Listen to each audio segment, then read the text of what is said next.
Hello, আসসালামু আলাইকুম। দেখো, আজকে আমি তোমাদেরকে শেখাবো ডি ব্রগলি তরঙ্গ দৈর্ঘ্যের রাশিমালা কীভাবে নির্ণয় করবো বা প্রতিষ্ঠা করবো, অথবা প্রমাণ করো যে P equal H by lambda, অথবা lambda equal H by P, অথবা ল্যামডা ইকুয়াল এইচ ভাগ এম ভি। এখানে প্রতীকগুলো কি প্রচলিত অর্থ বহন করে। এখান থেকে তুমি কিভাবে এই রাশিমালাটা প্রতিষ্ঠা করবা এটা আজকে শেখাবো। দেখো, উত্তর ক্ষেত্রে প্রথমে এখানে যেহেতু আমাদের ডি ব্রগলি তরঙ্গ দৈর্ঘ্য সম্পর্কে বলা হয়েছে, সুতরাং এখানে তুমি ডি ব্রগলি তরঙ্গ দৈর্ঘ্যের সংজ্ঞাটা দিয়ে নিবা। ডি ব্রগলি তরঙ্গ দৈর্ঘ্য কাকে বলে? ডি ব্রগলি তরঙ্গের সাথে সংশ্লিষ্ট তরঙ্গ দৈর্ঘ্যকে বলা হয় ডি ব্রগলির তরঙ্গ দৈর্ঘ্য। তারপর দেখো, এখান থেকে আমরা তরঙ্গ দৈর্ঘ্যের রাশিমালাটা নির্ণয় করব। আমরা জানি প্লাঙ্কের কোয়ান্টাম তত্ত্ব অনুসারে প্লাঙ্কের কোয়ান্টাম তত্ত্বানুসারে ফোটনের শক্তি ই ইকুয়াল আমরা জানি এইচ নিউ, ই ইকুয়াল এইচ নিউ। এটা হচ্ছে 1 নং সমীকরণ। এই সমীকরণে দেখো, এখানে ই হচ্ছে ফোটনের শক্তি, এইচ হচ্ছে প্লাঙ্কের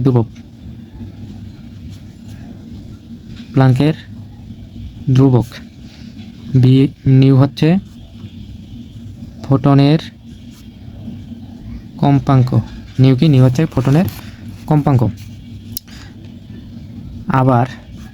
আবার দেখো, আমরা আইনস্টাইনের ভরশক্তি সমীকরণ থেকে একটা সূত্র জানি না, E equal M C square.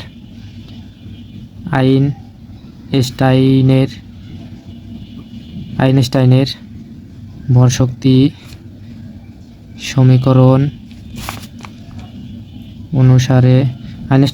সমীকরণ অনুসারে আমরা কি জানি? E equal M C square. এটা হচ্ছে 2 নং সমীকরণ। এটা 2 নং সমীকরণ ধরলাম।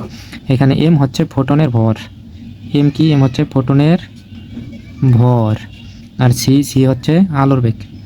এখানে সি হচ্ছে আলোর বেগ।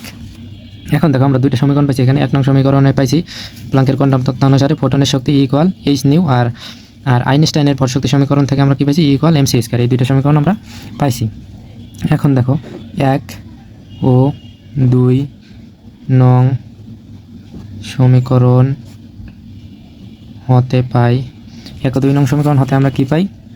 যেহেতু এটাও ই এর মান, এটাও ই এর মান, তাহলে 1 আর 2 নং সমীকরণ থেকে আমরা কি লিখতে পারি? M C square equal H nu, এটা লিখতে পারি আমরা। এখানে দেখো, সি স্কয়ার আছে, এই সি স্কয়ারটাকে ভাঙে আমরা এরকম লিখতে পারি না, এম সি ইন্টু সি গুণ করলে তো সি স্কয়ারই হয়, ইকুয়াল এইচ নিউ।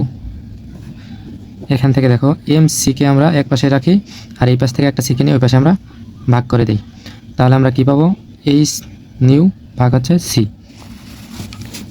দেখো, আমরা ফোটনের ভরবেগ লিখতে পারি না, এখানে সি যেহেতু আলোর বেগ, আর এম হচ্ছে কি ফোটনের ভর, তাহলে এটাকে আমরা কি লিখতে পারি? ফোটনের ভরবেগ পি ইকুয়াল আমরা লিখতে পারি এইচ নিউ ভাগ সি। এখানে পি ইকুয়াল এইচ নিউ ভাগ সি, এটা হচ্ছে আমাদের 3 নং সমীকরণ।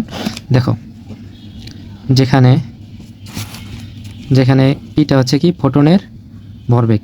কার ভরবেগ? ফোটনের ভরবেগ।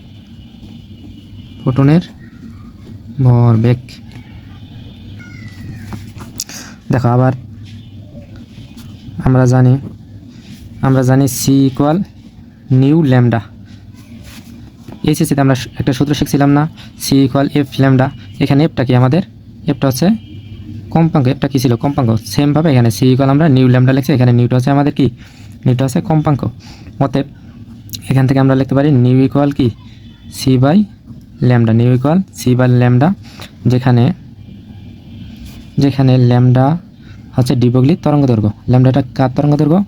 ডি ব্রগলির তরঙ্গ দৈর্ঘ্য। তারপরে দেখো, 3 নং সমীকরণ হতে আমরা পি ইকুয়াল কি পেয়েছিলাম? এইচ নিউ ভাগ সি। পি ইকুয়াল কি পাইছি? এইচ নিউ ভাগ সি। এই 3 নং সমীকরণ হতে পাই 3 নং সমীকরণ হতে কি পাই? পি ইকুয়াল, আমরা যে সমীকরণটা পাইছি, P equal H nu divided by C. এখান থেকে পি ইকুয়াল এইচ সিকে আমরা আলাদাভাবে লিখি, আর নিউ ইকুয়াল আমরা কি মান পেলাম? নিউ ইকুয়াল আমরা পেয়েছি কি? নিউ ইকুয়াল সি ভাগ ল্যামডা। এটা এখানে আমরা বসিয়ে দিই।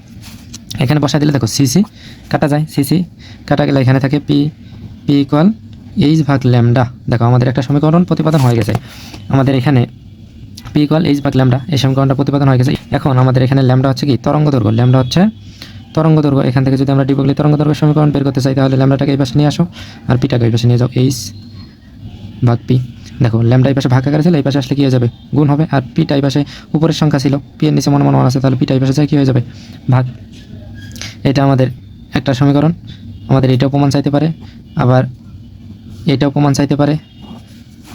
আবার দেখো এইখান থেকে আমরা ল্যামডা ইকুয়াল যদি এইচ ভাগ এম ভি চাই, 3 নম্বরটা ছিল কি আমাদের ল্যামডা ইকুয়াল এইচ ভাগ এম ভি। তাহলে ল্যামডা ইকুয়াল যদি এইচ ভাগ এম ভি চাই তাহলে পি ইকুয়াল আমরা আবার কি লিখতে পারি, পি ইকুয়াল আমরা লিখতে পারি এম ভি। তাহলে এইভাবে 3টা সমীকরণই নির্ণয় করা যায়। দেখো এখানে আমাদের এই 5 নং সমীকরণটা ল্যামডা ইকুয়াল এইচ ভাগ পি, এটাই হচ্ছে কি আমাদের, এটাই হচ্ছে ডি ব্রগলির তরঙ্গ দৈর্ঘ্যের রাশিমালা।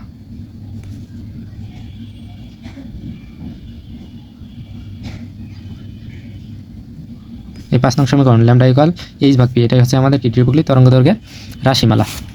দেখো প্রথম থেকে আরেকবার বোঝাই, যদি আমাদের ডি ব্রগলি তরঙ্গ দৈর্ঘ্যের রাশিমালা প্রতিষ্ঠা করো অথবা প্রমাণ করো যে পি ইকুয়াল এইচ ভাগ ল্যামডা অথবা ল্যামডা ইকুয়াল এইচ ভাগ পি অথবা ল্যামডা ইকুয়াল এইচ ভাগ এফ এম, এটা চাই। আর এখানে প্রতিগুলো প্রচলিত অর্থ বহন করে।